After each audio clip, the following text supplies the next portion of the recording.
estamos con la Connie Santamaría listas, dispuestas para entregar toda la información que usted necesita para tener un gran día de elecciones en nuestro país. Exactamente, día de plebiscito, y en el extranjero ya hay países donde se están cerrando las mesas, o sea, ya pasó todo el día de votaciones. Para eso estamos con Andrea Aguilar, nuestra editora internacional. Andrea, miembro además del equipo aquí de Buenos Días a Todos, para hacer ese recorrido del voto en el extranjero, que siempre son los primeros que cierran. ¿Cómo estás? ¿Cómo estás? Vamos a ver justamente porque no solamente se están cerrando, ya hay países en Oceanía, por ejemplo Nueva Zelanda, que partía su proceso ayer a las 4 de la tarde, en donde ya hay resultados y tenemos, ojo, no son resultados oficiales hasta que no estén certificados por el CERVEL, pero son los resultados que nos dan nuestros corresponsales al cierre de mesa de Nueva Zelanda. Lo que para se eso llama vamos a ver. a boca de... Claro, a boca de urna urna finalmente, pero sobre todo el conteo también. Ahí ya se hizo el conteo en Nueva Zelanda.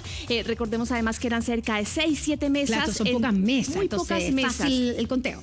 Claro, y vamos a ver seguramente las gráficas que nos van a mostrar cuál es el panorama en Nueva Zelanda, porque recordemos que es muy similar a lo que sucedió en el plebiscito pasado. Estamos viendo ahí justamente a favor 22,78%, mientras que la opción en contra tiene 77,22%. Estamos viendo los resultados justamente que hay en Australia. Andrea, y esto de Nueva Zelanda es esperable, ¿no? Se parece a la votación pasada, a las votaciones anteriores. Efectivamente, muy similar. A la del plebiscito pasado, a la del estamos plebiscito hablando. de Recordemos que en 2022. octubre del año pasado fue el primer plebiscito para, digamos, aprobar o rechazar. Se rechazó finalmente la primera propuesta constitucional. Claro, y lo que cambia sí que nos han dicho nuestros corresponsales en terreno, muy baja participación comparada con el plebiscito pasado.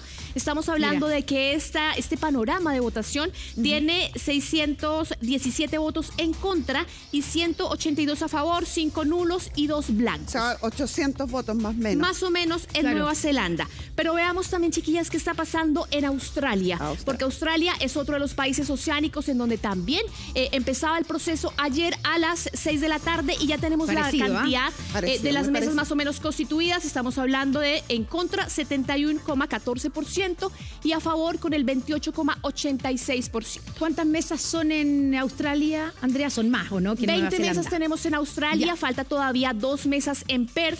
En esta ciudad ya se han cerrado la mayoría de las votaciones, por ejemplo en Sydney, en Melbourne, ya están cerradas las urnas. Y también recordar además que estamos hablando de un universo de 127.522 chilenos que están habilitados para votar en el extranjero. Estamos hablando de 347 mesas y en 65 países. Sin embargo, esto que estamos viendo, Oceanía, es apenas una parte muy chiquitita de la votación en el extranjero. Uno no puede empezar a sacar conclusiones a partir de esto, por supuesto. Pero siempre, de hecho, cuando empiezan los resultados, ¿cierto?, del CERVEL, se divide en el voto en el extranjero, después en el voto en Chile. Hay que recordar que en el extranjero no es obligatorio el voto. Es solamente aquí para los que estamos, digamos, territorio nacional. En territorio nacional. Claro, y estamos también hablando de que la mayor cantidad de votantes están en distintos países. Primeramente, en Estados Unidos es la mayor circunscripción en el voto del extranjero. Estamos hablando además de España también, que ya abrieron las urnas en España, y ciudades como Barcelona, que tienen el 66% de los votantes en el extranjero, Madrid, que tiene el 60%.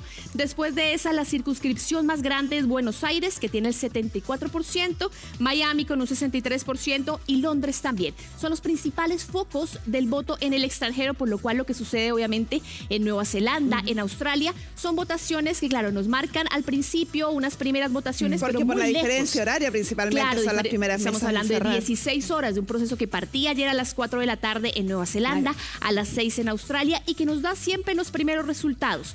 Vamos a ver porque empiezan también a registrarse las votaciones, por ejemplo, en Singapur, en Japón, en China, en distintas partes de Asia, y probablemente vamos a tener seguramente esos resultados en las próximas horas. Tenemos ya la apertura también de urnas en Europa. Estamos hablando de España, de Italia, que ya abrieron las urnas, en donde los compatriotas del exterior ya están votando.